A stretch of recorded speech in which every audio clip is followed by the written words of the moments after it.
Hi, this is Abdul Rahman Sandhu and you are watching my YouTube channel.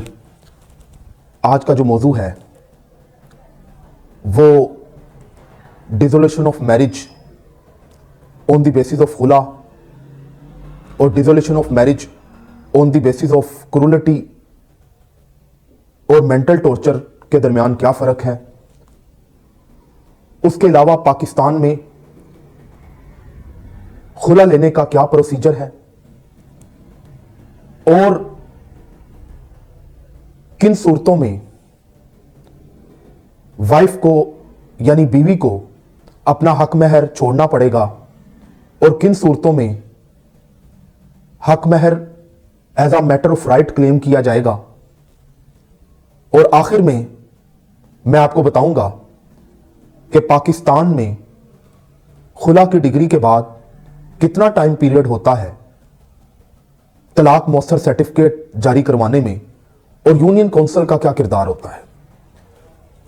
सबसे पहले अगर आप खुला लेने जा रहे हैं तो आपने सिंपल एक एप्लीकेशन देना होती है फैमिली कोर्ट में। अगर तो वो एप्लीकेशन डिसोल्यूशन ऑफ मैरिज यानी तनसीख निकाह बरबनाए खुला है तो उसमें आपने लंबे चौड़े इल्जामात नहीं लगाते और सिंपल बीवी का यह कह देना कि मैं इसके बगैर रह सकती हूं या नफरत पैदा हो गई है, तो बगैर इल्जाम लगाए dissolution of marriage on the basis of खुला आप कोर्ट से सीख करने जा रहे हैं। तो उसमें प्रोसीजर यह है कि सबसे पहले आप दावा फाइल होगा और दावे में आपके आईडी कार्ड और आपका निकाहनामा साथ अटैच होगा।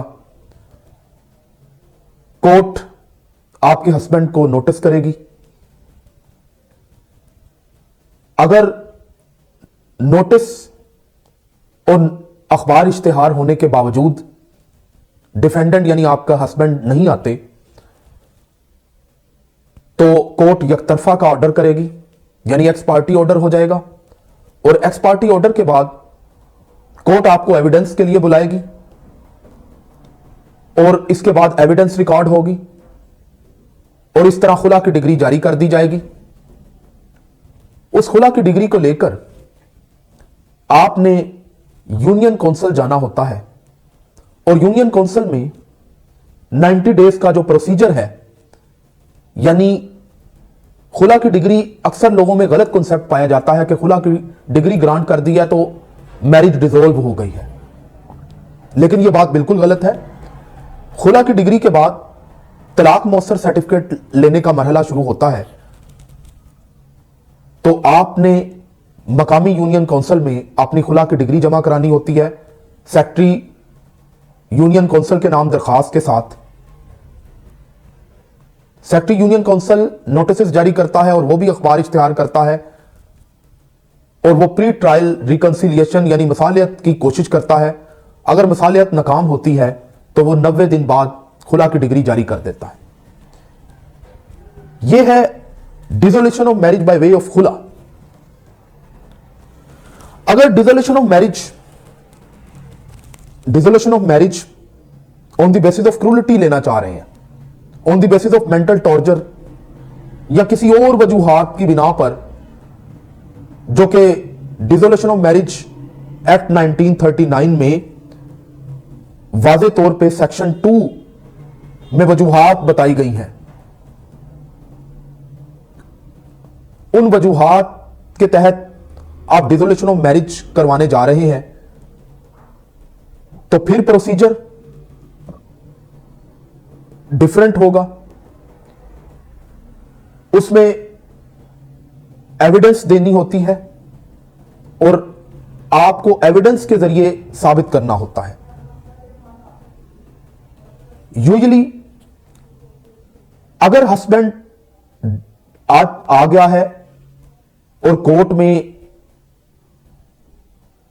प्रेजेंट है और आप dissolution of marriage by way of खुला ले रहे हैं, तो आपने सबसे पहले प्री ट्रायल रिकंसिलिएशन होगी। अगर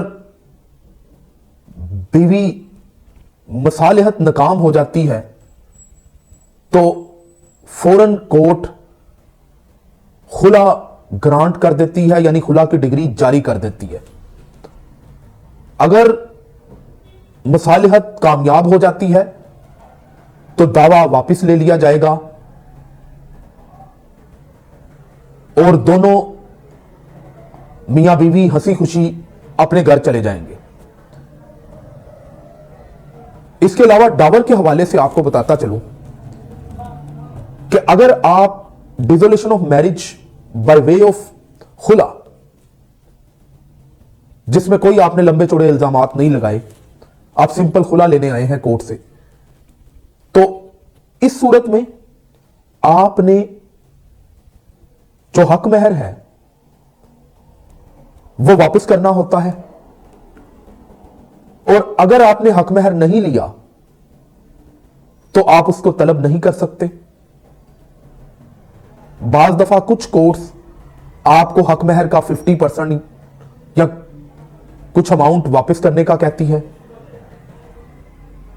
इसके अलावा dissolution of marriage on the basis of cruelty या मेंटल टॉर्चर या नानो नफका का ना देना, मेंटेनेंस का ना देना, तो उस सूरत हाल में वाइफ यानी बीवी हकदार होती है तमाम डावर अमाउंट की। ये थे आज की वीडियो, डिसोल्यूशन ऑफ मैरिज जो प्रोसीजर और स्टेजेस बताई गई कि पाकिस्तान में खुला लेने के क्या तरीका है। अगर आपको मेरी वीडियो इंफॉर्मेटिव लगे तो मेरे चैनल को सब्सक्राइब करें और मेरी वीडियो को लाइक करें। शुक्रिया।